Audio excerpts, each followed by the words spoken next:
Hey everyone, welcome back to my YouTube channel. For those of you who don't know, my name is Ollie Abhain-Ananda and I'm a psychic and galactic intuitive based in Ireland. And today I just thought I'd make a short video talking about a topic that's of interest to me and might be of interest to you. And as I'm sure you've no doubt guessed from the video title, this is all about ghosts and how to help them. If you suspect that there may be a ghost or a spirit, a spiritual entity of some kind in your home, a friend's home, or any other place, this is not just restricted to, places where we sleep and live. We can also encounter ghosts in old buildings, schools, churches, cemeteries, out in nature. I mean, the potential is endless, really. As long as there's a physical world, there's potential for spirits and ghosts to also exist there. So I guess it would be most useful to start off by going into a little bit of detail as to what a ghost is, at least from my perspective and my understanding. I've learned bits and pieces over the years. I've had my own insights regarding ghosts, and I've had my own contact experiences with ghosts and spirits quite frequently. Even when I was growing up, I was aware of ghosts and spiritual presences, both in my home and other people's homes and various other places like that. And I've also learned from my studies as a soul midwife and via other online resources, bits and pieces about ghosts as well.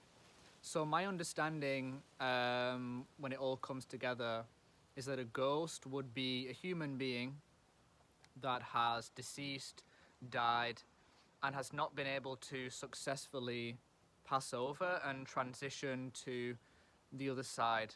They've made it to what you might call the astral dimension or the fourth dimension or the fourth density, but for various reasons they haven't been able to fully reconnect with their guides, fully connect and recognize their guardian angel, and therefore haven't been able to make that connection with their soul and therefore the source consciousness, which is where their greatest spiritual journey resides. And there are various reasons for why this happens. One would be if the person has had a very shocking or sudden death. There's a certain amount of psychological, emotional confusion that is held within the experience of that person who's recently died. And because of that confusion, that disorientation, they don't realize that they have actually died. They may still be believing that they are living a physical experience, and may seek out familiarity in the people that they used to know whilst they were alive, or the place that they lived, or their workplace, because on that deeper spiritual level, they're actually looking to make contact with someone or some situation or some circumstance or some place that affirms to them that they actually have deceased, but on the relative level, they're stuck in a state of confusion and disorientation, believing that they are still alive. So that's one reason as to why it can happen. Shocking, sudden death. I'm thinking car crashes, drug overdose. There are other issues that can arise with death that occurs from drug overdose or anything else related to addiction. Maybe I won't go into that for now. But that can also add a certain amount of confusion, disorientation, which may lead to the person becoming a ghost. And also, suicide can also be a way in which the system is shocked in such a way that there's a certain psychological noise and confusion and disorientation, which means that this person can't recognize and reconnect to their guides and successfully cross over. So that's kind of one reason why people may become ghosts: sudden shock, sudden unexpected death. The other reason would be because this person has some sort of unfinished business, some karma that ties them to the physical world, maybe to someone who is close to them, perhaps a family member or a friend or a place. Something that they haven't finished or completed, which means that they choose consciously on that spiritual level not to cross over and remain as a ghost, which actually entails remaining sort of in an etheric form, contained within an astral body, you know, sort of like a pranic skeleton or a pranic body which holds the spirit. That's what I would understand a ghost to be anyway. So they choose to remain within that, and move through the astral dimension to make contact with a person, to complete something, maybe to pass on a message, maybe to visit somewhere for the last time. Maybe they're also hanging around, visiting family, friends, familiar places, to provide some sort of reassurance and some sort of unconditional love from the other side, so that these people can sense the energy and their presence, feel some sort of reassurance that everything's okay. And then once that person who's this ghost can sense or see that the loved ones they've left behind are at peace or in acceptance, then maybe that's what's necessary for them to fully let go of their own attachment to the physical and move onward. So that's the second reason: unfinished business, some sort of karma to complete, some sort of message that has to be passed on to people. And the third reason as to why someone may become a ghost, and this is kind of straying more towards the territory of becoming some sort of psychic entity.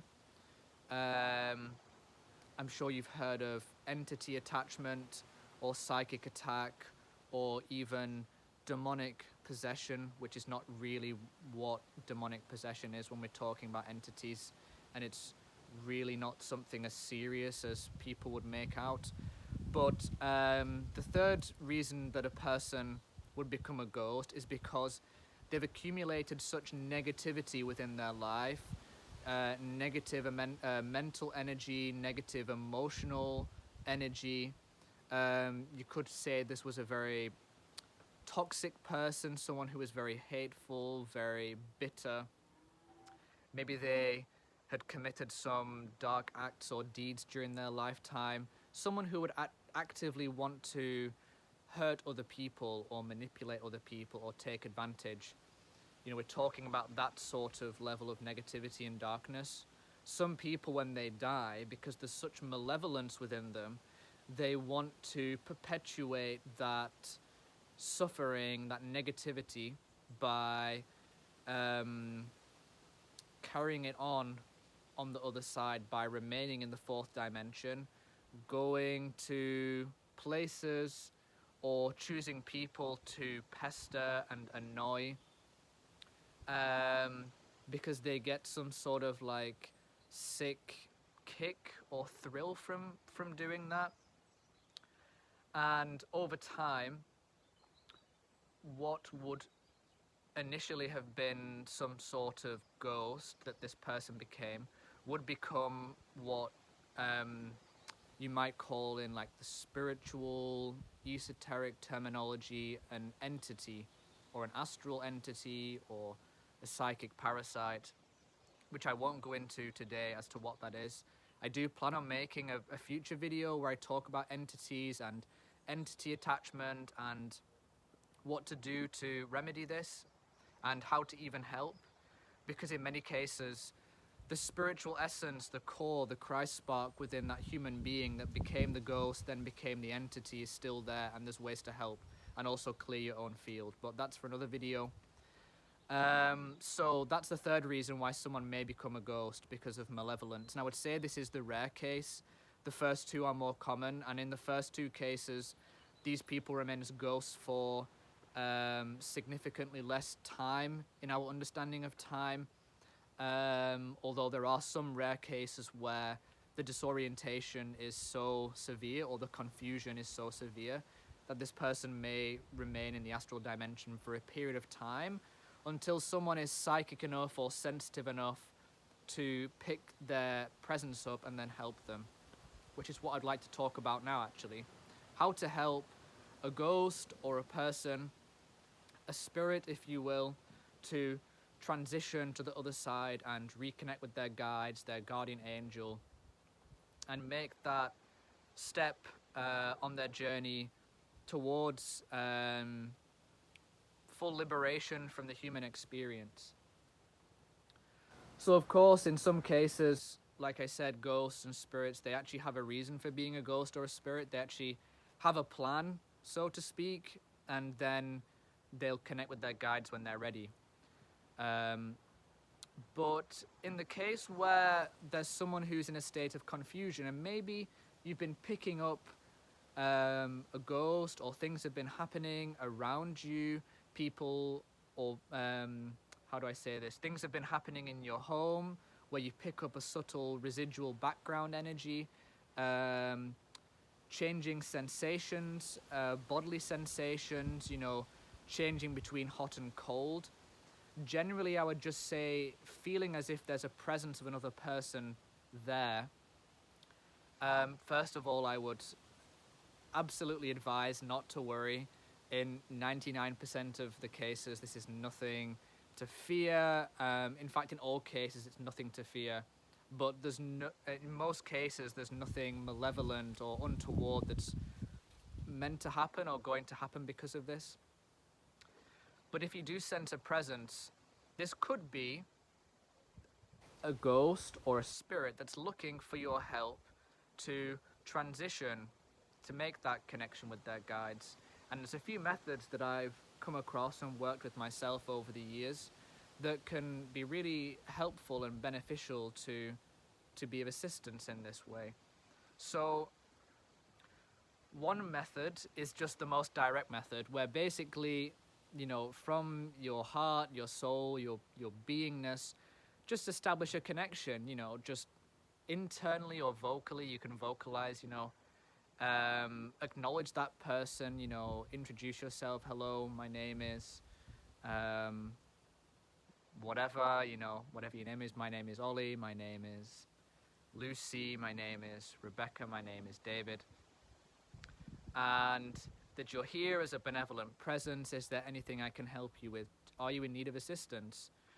And often the spirit world or ghosts, they won't communicate audibly with a voice, although if you're psychic and sensitive enough, you may hear, an internal voice, and you can dialogue and converse that way to establish that connection.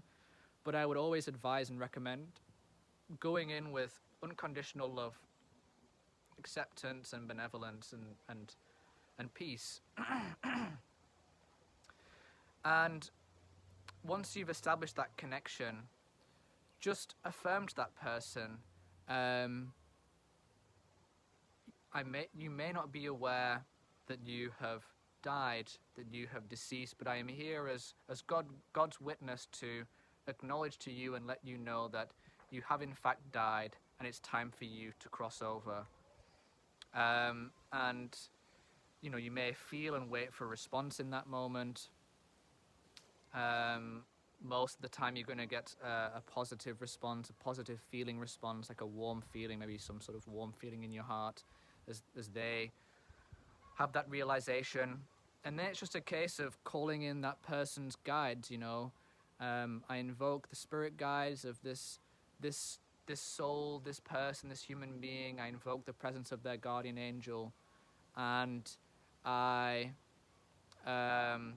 wish it so that their spiritual consciousness reestablishes that connection with their soul, their higher self, and that they are safeguarded and protected on their journey on.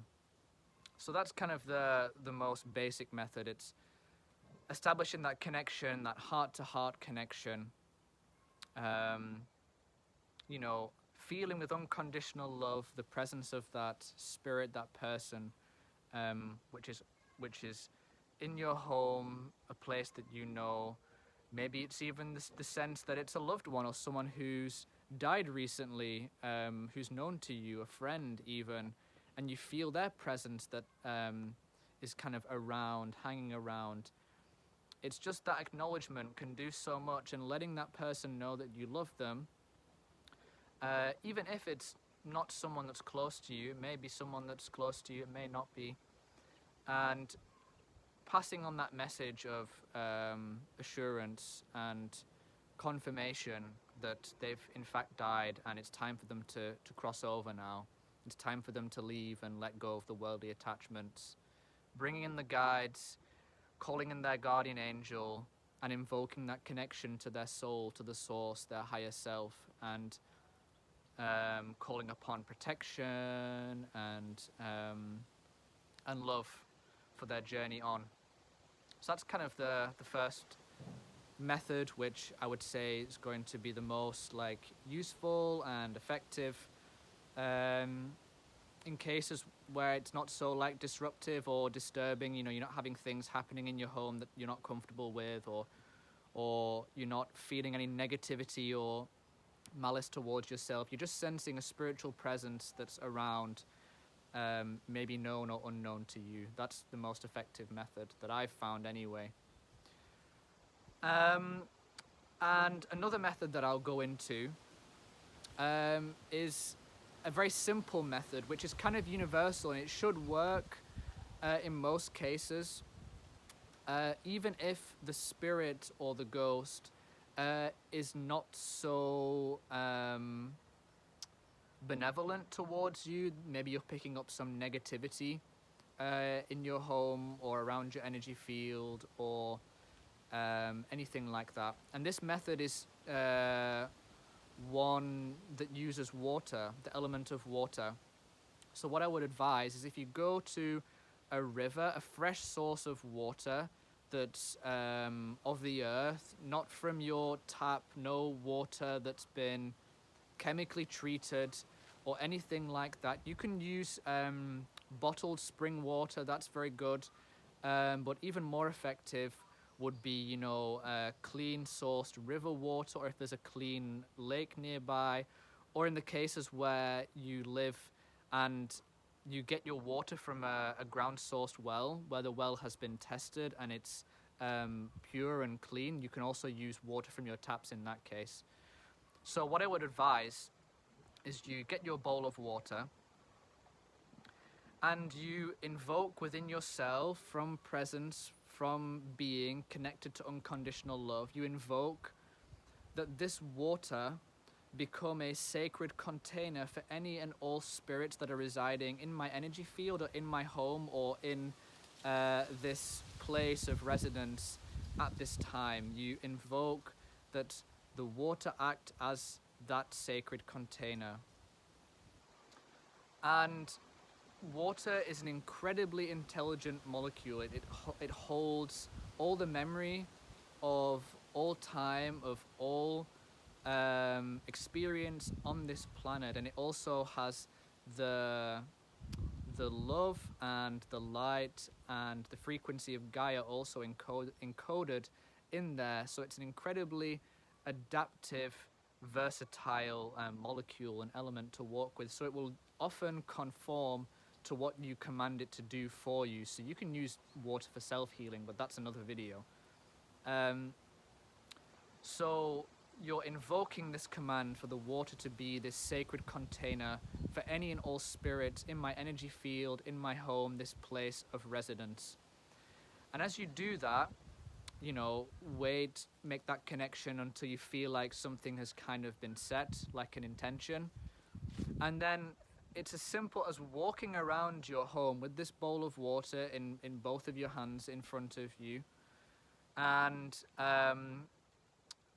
moving throughout the place where this spirit, this ghost, um, is being picked up, where you're sensing it. And because you've given the water this command, this divine command, you've activated the divine intelligence in the water to carry this very action out. Anything that is spiritual in the sense of entities and ghosts will be taken into that water, and will be held in that water. So you move through your home, through your space, every room, or until you feel like there's something that's been brought to a completion. And you then take this water outside. And what I would advise would be to, again, go to a river. Maybe it's the river you got the water from, it doesn't matter. A river, a natural lake that has, you know, a river source flowing into it and out of it, and pour the water with the intention that all of the spirits and entities that are contained within will be returned to our Divine Mother Gaia, and further still will then be reconnected to the God Source, the Source Consciousness. Because Gaia is the portal into and out of this world. You know, it's not when we die we're going out to the source. No, we're dissolving like our bodies dissolve and returning to Gaia, our consciousness returning to her, dissolving into and through her to reconnect to our higher self, our guides, and the world that exists beyond. So this is a very effective physical way to basically almost go through this death process physically. It's like a spiritual process where you're going to help the spirits and the entities to go through this death process. You're reconnecting them to Gaia, and then either their soul or the source consciousness, depending on what level of development these spirits and ghosts and entities are. So yeah, that's the second method, and that's universal. That will work if you've got a loved one, or the ghost or spirit of a friend, or someone known to you, unknown to you, whether there's something negative you're picking up, there's malevolence. This is a universal method that will work for everything and anything, basically. And whatever's not meant to go into the water won't go into the water. Don't think you're going to take all of these good benevolent spirits like pixies and fairies in your home and you're going to like absorb them into the water. Like, whatever's meant to go in there will go in there. You can trust in that. And after the fact, if you want to in your home, you can do like an after ceremony with cleansing. You can use sage, you can smudge with Palo Santo, you can use a singing bowl, you can chant, you can dance and celebrate. It doesn't really matter, you know, whatever ritual you feel called to do afterwards, you can do that. And if you don't have a river or a natural lake nearby, what you can do is go to a very sacred spot in nature, forest or like an open pasture or a field, and with the same sacred intention you can return the water to Gaia, because of course, you know, the water will be absorbed into the soil, and you know, water is intrinsically part of everything on this planet, so that return and that reabsorption will happen. I just find it's more beautiful and sacred in a ceremonial way to take the water from the land, from, you know, the natural source, and then return it in the same way. But you can also return it to, you know, the earth directly, you know, the soil. So that about covers it for ghosts, at least for today anyway. There's so much more to go into with regards to entities, which I touched upon. I'll make a separate video for that. I really love talking about all of this more psychic phenomena with you, the astral dimension. It all fascinates me, as well as all the cosmic and more galactic stuff. So if you did like this video, be sure to leave me a thumbs up. You can pop a comment down below. Maybe you can even suggest future videos for me. If it's within my capacities and capabilities, I'll try and make a video. You can subscribe to my YouTube channel. That will really help. You can share any videos that resonate with you. Also, check out my Facebook page. The link is in the description. And again, it's a blessing to be here with you, to connect with you, to share this knowledge with you. I hope it helped to illuminate something and expand your consciousness in some way. Until next time, much love and light and blessings. Peace.